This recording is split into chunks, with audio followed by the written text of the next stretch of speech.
Business as Unusual is a thought-provoking podcast that explores the innovative strategies, disruptive ideas, and unconventional practices driving successful leaders and companies in the ever-evolving world of modern business.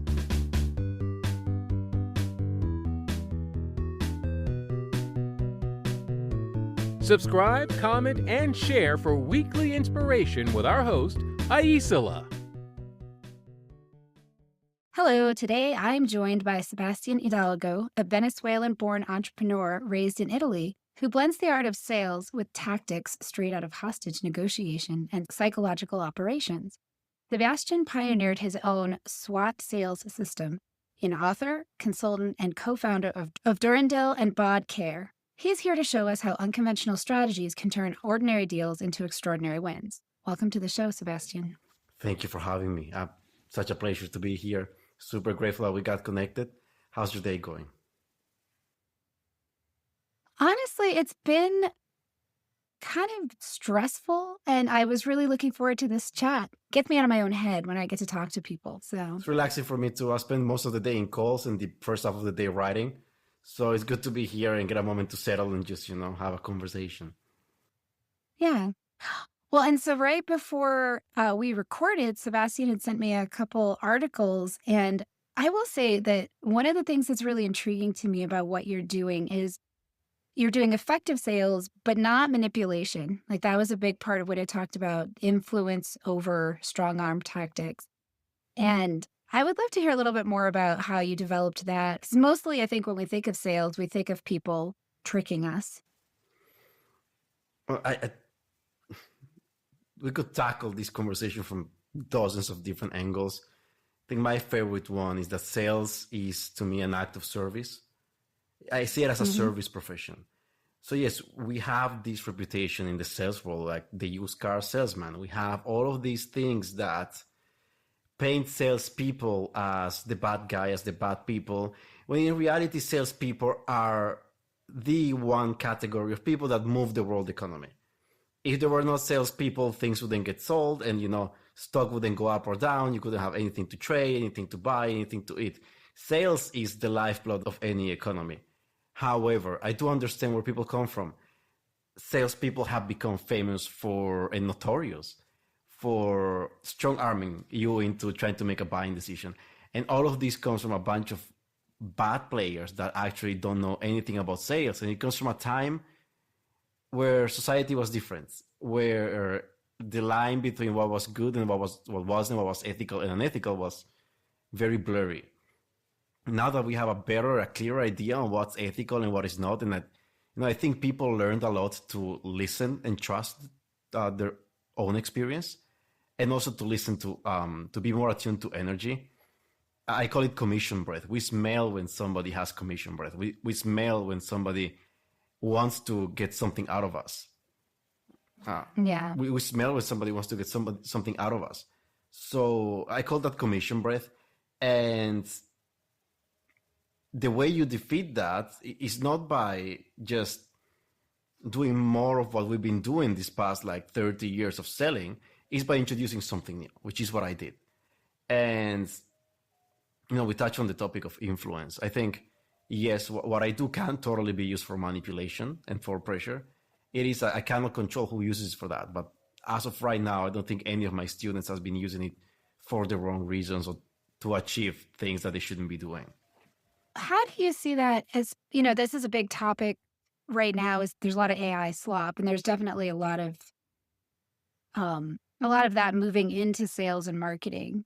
How do you see that affecting the kind of work that you do? Do you think it'll make being more human, I guess, in the interaction a key differentiator, or do you think people will care? I like that you touch on that, because probably first I'll start with a question. How do you feel about logging on any social media platform and seeing AI? You mean just that it's asked me? I would say, please, no, I don't want to use that. But you mean just in the world, or I don't think I always see it. I don't think I necessarily see it half the time, honestly. Okay, and you see, you don't necessarily also want to see all that AI content and stuff like that. People, especially, when was the last time that you were excited to receive a cold DM that then you realized was written by AI? Probably never. Yeah. The thing is, AI is accelerating what I call the return to trust.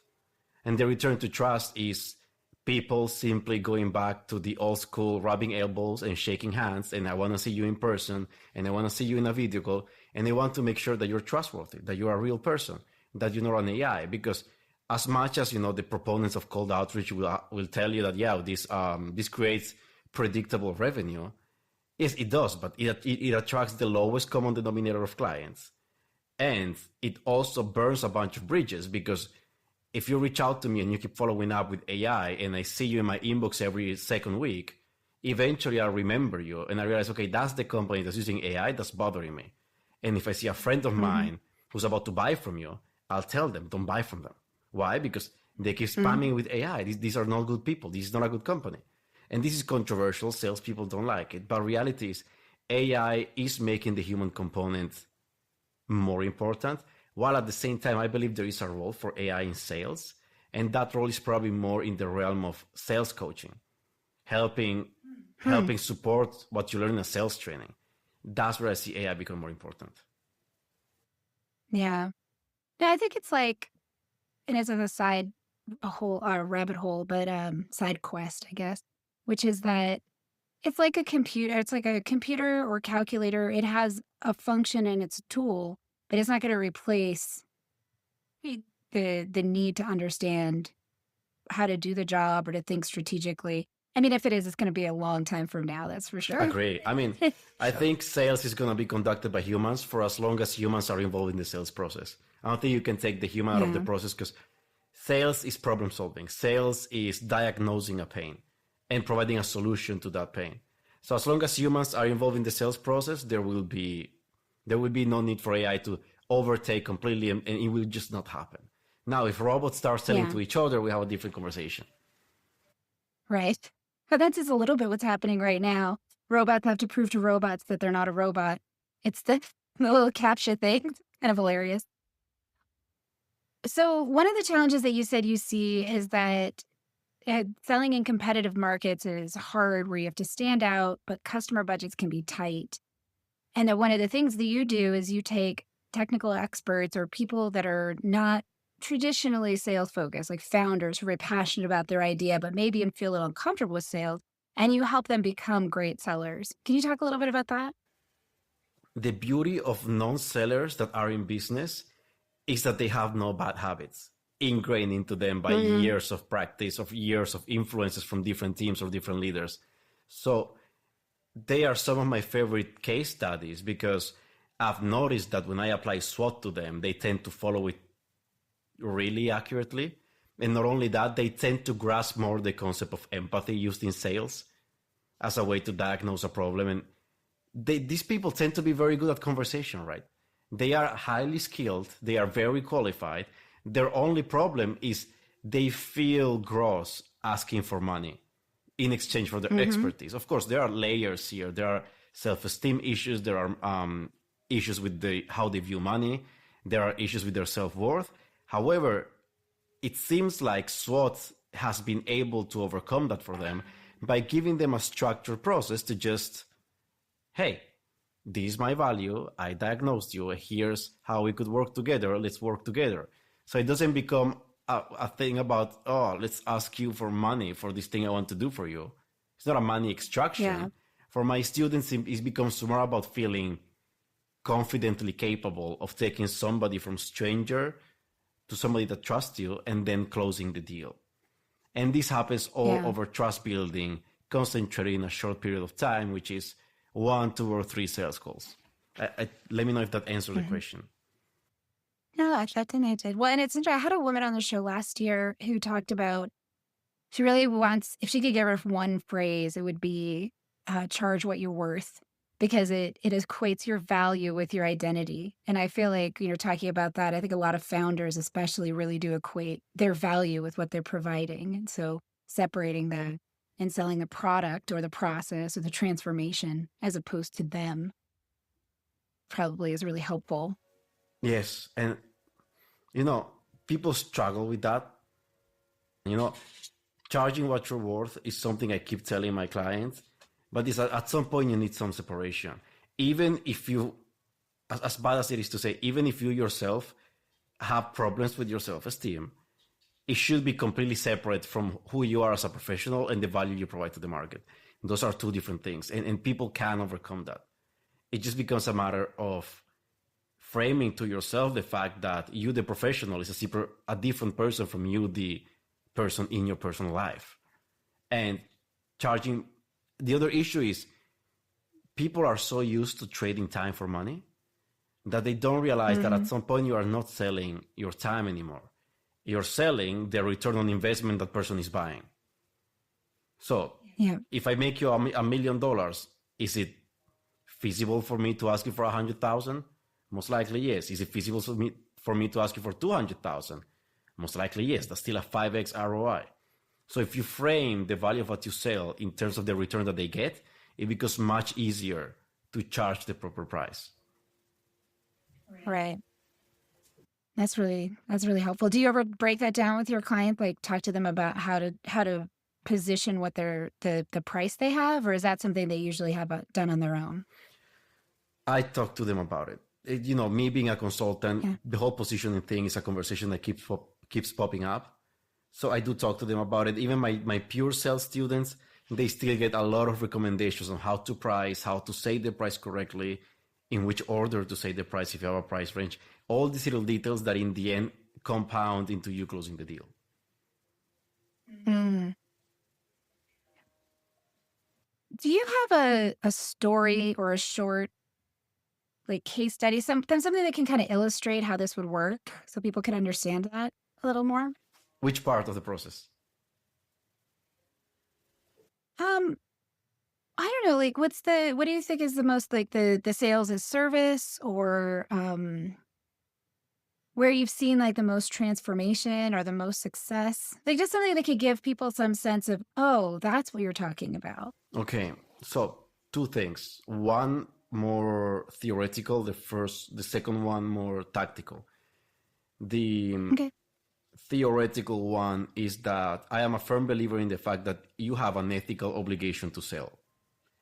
Because if you believe that what you provide is valuable, and if you also are aware that the market in any industry is full of players that don't provide the value that they promise, then every person that doesn't work with you is somebody you're sending to a competitor that will hurt them. Which means that comes with a responsibility for you to sell what you're selling. Otherwise, you're doing a disservice to the person that should be getting that service. That's the theoretical part. Now, the tactical part is getting sellers to understand that you don't have to be an extrovert. You don't have to do most of the talking. You don't have to create 35 slides or even 5 slides to pull up to show your prospect. The job of a seller is much easier, and it becomes much simpler when you frame it as you have to have the mindset of a doctor, meaning that person is in front of you because they have a problem. Your job is understanding if you can solve that problem or if somebody else can solve it and you're not a good fit. Now, how do you find that out, and how do you create urgency? Because that's the other obstacle. People come to me all the time, oh, my prospects want to think about it for 2 quarters and then they don't come back to me. The reason that happens is because you're talking too much, probably. So what I guide my students to do is to ask calibrated questions that diagnose the problem. To ask people what, where, how. To ask them what are they currently doing to change their specific situation. What have they tried in the past to fix that situation? Who is involved in fixing that? Is there a budget for that? How much of a priority this is? The whole sales process, if we are in a sales conversation, it will look more like you interviewing me than it will look like me talking right now. In this case, you'd be the seller because you're the one who's prompting me with questions. That's what my sellers do. Gotcha. They sit back and they prompt their prospect until they put together the full picture, and they're able to then offer up a solution that feels tailored. And what my whole sales process does, one of the many things that it does, is the solution that my students and my sellers and the solution that you end up proposing to the person in front of you since you listen to them so actively and so deeply, that solution will feel like it was tailor-made for them. And that dramatically increases the chances of you closing the deal. Yeah, that makes sense. And it sounds like really letting go of like your own agenda or trying to make it a way, but actually really being there to hear what they actually want and try to put it together effectively. I think there is a lot of humility involved in becoming a proper closer. As much as there is fascination for closers, as much as there is hype and because it's a certain status to be a closer, it requires the humility to put yourself in second place and prioritize the person in front of you. That's how you close. Makes a lot of sense. Thank you. What does success look like for you? Wow.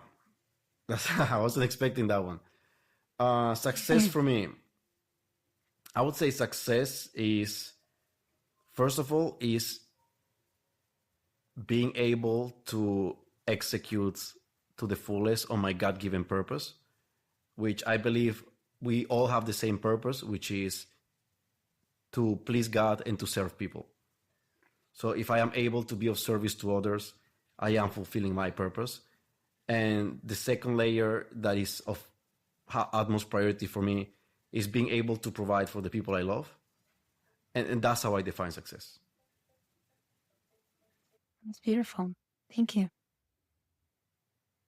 What common business tip do you think does more harm than good? Oh, so many.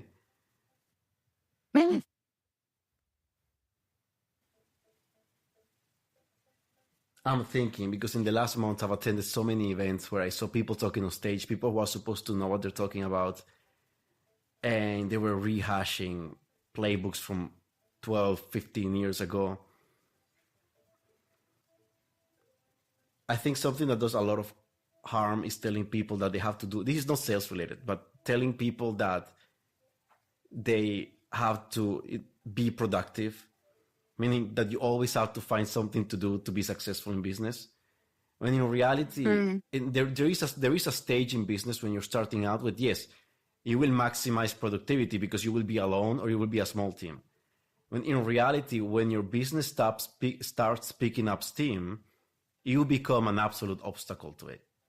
You are a massive bottleneck to your own business the more you grow. So your job becomes not being productive, but finding ways to include in your processes people that can do things for you, which means that at many stages, you'll feel like you have less things to do, and you will get self-conscious about that. You will ask yourself, am I doing enough? You will ask yourself, will my business crash if I'm not on 24/7? And you will be on 24/7 mentally, but you don't have to be sending an email, writing a post at all times of the day. As you delegate, you'll find out that your job as a business owner becomes more elevating yourself to a position where you deliver for clients, guide the vision, and guide the people. But this thing that somehow we ended up doing, that every founder has this burden of I have to do. And then at some point they grow their business, they hire people, and they start panicking because I'm not used to all of this. Like, they're taking things off my table. And that's how you also become a micromanager, because you feel so much the need to do that you want to oversee everybody who's doing the things that you were doing before. But then that defeats the purpose of hiring. So that's one of the pieces of advice, not even advice, but it's one of the things in business culture that I've noticed hurts a lot. And, in terms of sales, I think advice that really hurts your sales process is have a slide deck ready to show to your customer, or like show a case study at the beginning of the call. It's all these little things in sales that are all about you. It's all me. Look at my case studies. Look at my slide deck. Look at this, look at that. Yeah. It's about them. it's way simpler than we make it sometimes. That's a really good point. Now, I've seen a lot with business owners that work. I love that transition time. It's overwhelming and chaotic, and I just love that time where they're at that point where they've been so successful that they need to delegate, but they're too busy to figure it out. It's a fun puzzle to unlock. But what I've seen the most is people have a real struggle in general with either they abdicate, they throw at someone and they disappear, or they micromanage. And they don't know that thing in the middle where they're still invested and showing up and paying attention, but also not mentally on 24/7 and not micromanaging. It's a very delicate space to land. But the people that get it, I think, are the ones that continue to do well. Yes, and every stage of business requires a different version of you. Like the founder, the solo founder, or the small founder team is not the same team after they get funding, and it's not the same team after 50 employees, and it's not the same team at 500 employees. Every stage in business really requires you to change, and if you don't change, that's where you stall or you fail. So it is fascinating to me to see how businesses develop, grow, and crash, because there's so much to learn in every step along the way. I love it. Yeah, no, it's a fun puzzle. What advice would you give your 18-year-old self?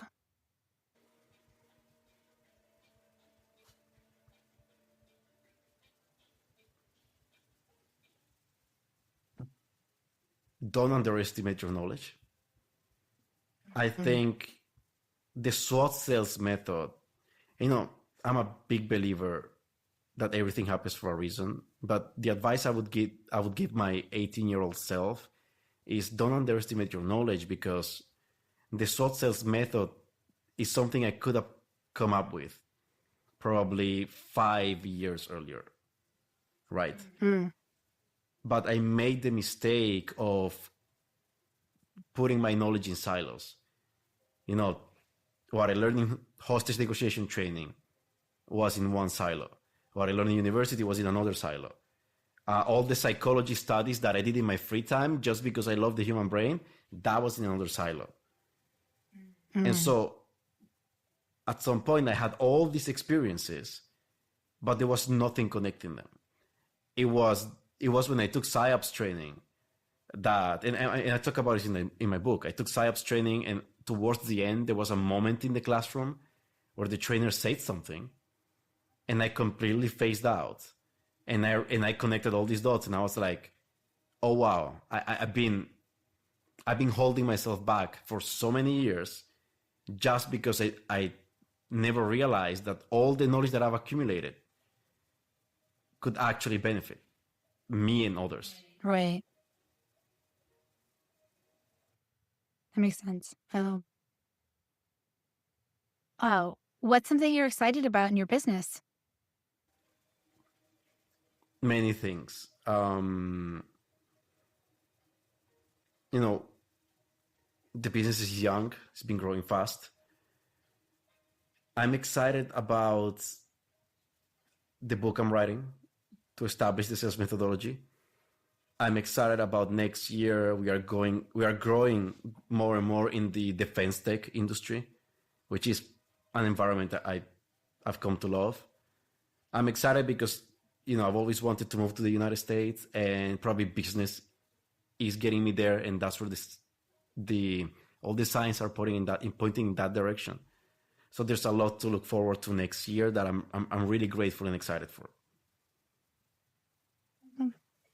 And for folks that are listening, how do they learn more, follow you, get in touch? So I used to have more social media presence. I'll be working on Instagram. I'll try to work on Instagram next year.